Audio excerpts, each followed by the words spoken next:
Good morning. How are you? As you can see, I am not in the radio station. Um, I'll talk about that very quickly. My contract was up for renewal.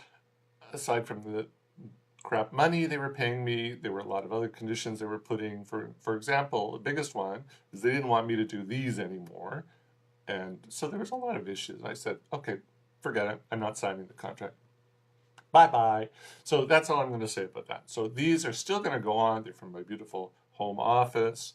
And I can say whatever I want here because, last week I said fat bastard, which is a character's name. Had I said that on the radio, I would have gotten into big trouble for that one. So much more freedom here, much more comfortable. Money's not much different. Okay, so today, two films. There was a big film supposed to come today. Um, Creed 2 was supposed to open not just here, but all over the world today. Well, maybe in America tomorrow, but here today. And it's not. They held it back. Warner Brothers held it back for 2 more weeks. So I don't know why. Maybe, well, they might know something that we don't, that we're going to find out in 2 weeks. I don't know. Creed 1 was pretty darn good, so I'm surprised they held it back. But we'll see. We'll find out in 2 weeks' time when it's here. So that would make one think that there's not a lot to watch this week in the cinemas here in Hong Kong. But, there's a couple, well, there's one that you might find interesting. And then there's one you should avoid like the plague. And that one, the plague one, is called Patrick. And it's billed as a family movie. I'm not sure whose family they're talking about. It's a story about a dog. Well, sort of. You know? It's a story of a young woman named Sarah Francis, played by Beatty Edmondson. And if you don't know who Beatty Edmondson is, I certainly didn't.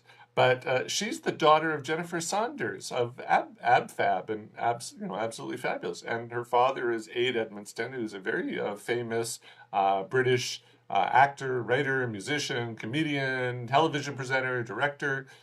So she has good pedigree when it comes to pedigree. Didn't mean to say that, but it's actually a good word. She has good pedigree when it comes to comedy. Unfortunately, if there is such a thing as a comedy gene, she doesn't have it. She is awful, absolutely awful in this movie. This is her first big film, first starring film. She's been in a few others. I think she was in the last, yeah, I think she was in the last Bridget Jones movie, but probably a small part. But this is her first starring role. And here she plays a young woman by the name of Sarah Francis. She's a late 20-something-ish year old high school teacher. She just graduated from Teachers College at quite old for teacher, for a new teacher at any rate. And she lives somewhere in leafy England. I've read somewhere that it's in Richmond, which is a suburb of London. I didn't know the difference. All I know is it's got a lot of trees and a beautiful canal running through it. So maybe it's Richmond. And as the film starts, she gets dumped by her live-in boyfriend and her rich and eccentric granny. She dies. Leave the granny, not her. The granny dies, leaving her the old woman's very spoiled pug by the name of Patrick.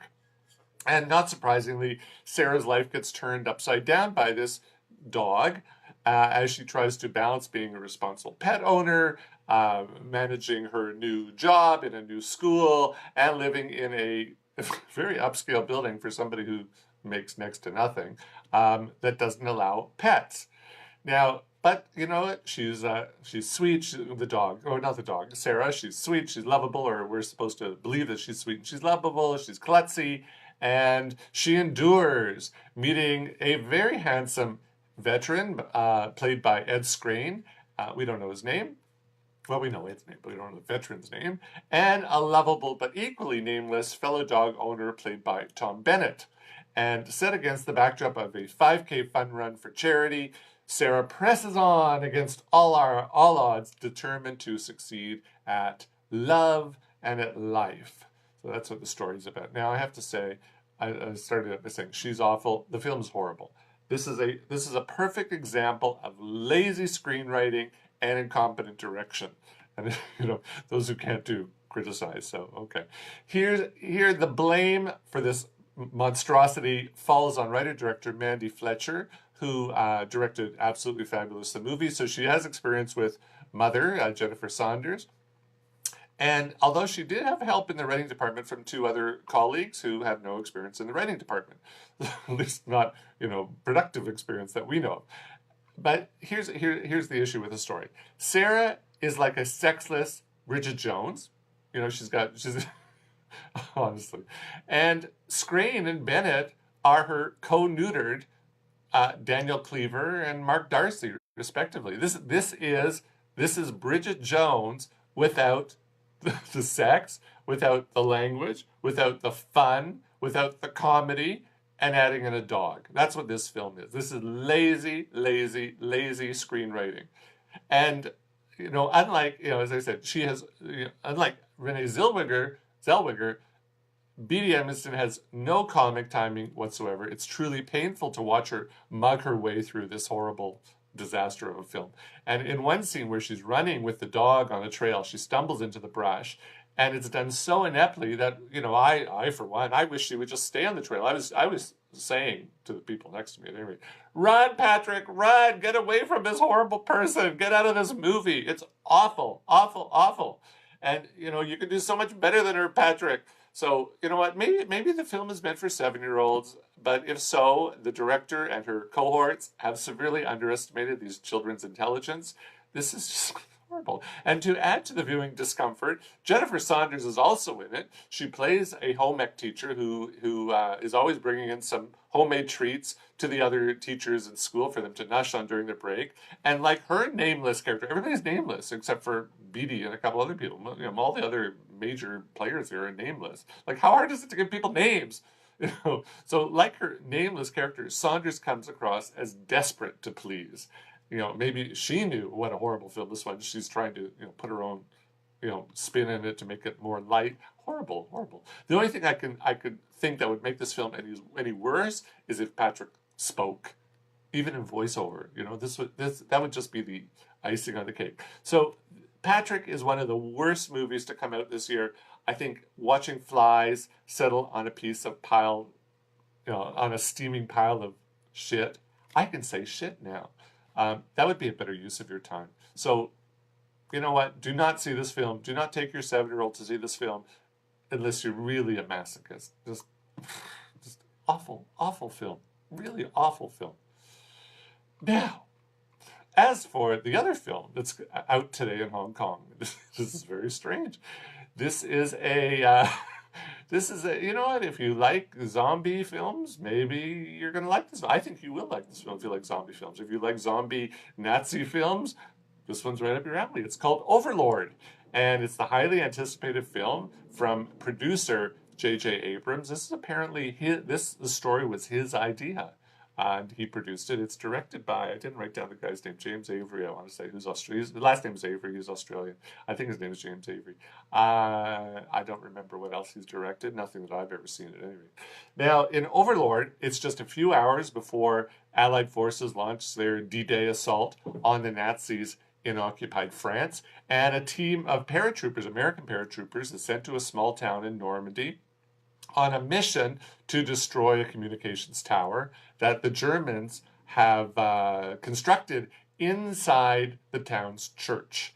And when they arrive there, the men quickly realize that they have far bigger problems to deal with than just blowing up a piece of enemy infrastructure before their friends arrive by sea. They must also face off against violent creatures that are a result of a secret experiment that the Nazis are engaged in deep in the tunnels under the church.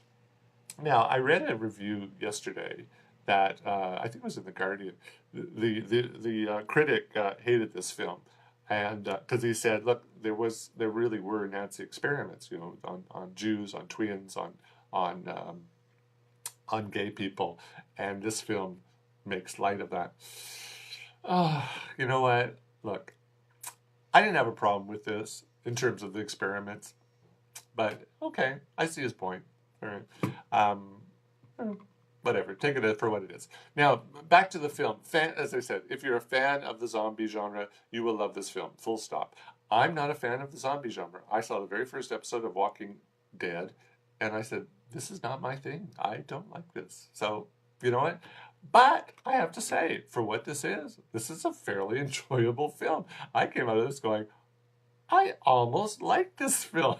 I sort of like this film. I don't want to say I didn't like it. I sort of like this film. Not my genre, zombies. And it is, you know what? This is a very campy film. And the story does have some very, very curious plot holes. Like, why are there good zombies? And how do you become a good zombie? How do you choose to become a good zombie? So I didn't think it was up to you to decide. I thought everybody became a bad zombie. But look, I don't watch The Walking Dead, so I don't know. Maybe there are such a thing as good zombies. But anyhow, I think it's a well-made film, it's a well-acted film, and the cast is fairly unknown. So you know what? I think, okay, not bad.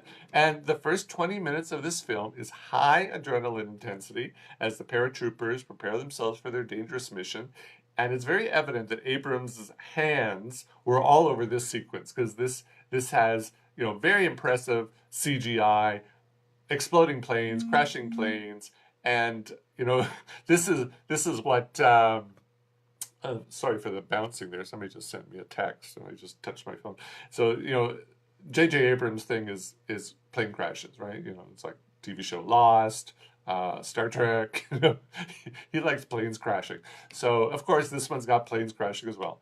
And this the first 20 minutes the sound is like huge, like it's turned up to 11.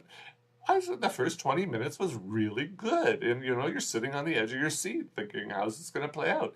Then it starts to, narrow, taper down a little bit. The story slows down. And then the story starts entering rather familiar territory. They get to this village, and with this soldier who's the protagonist of the film, he's Private Boyce, played by Jovan Adepo, who was in Fences, and he was excellent in Fences. He was the son.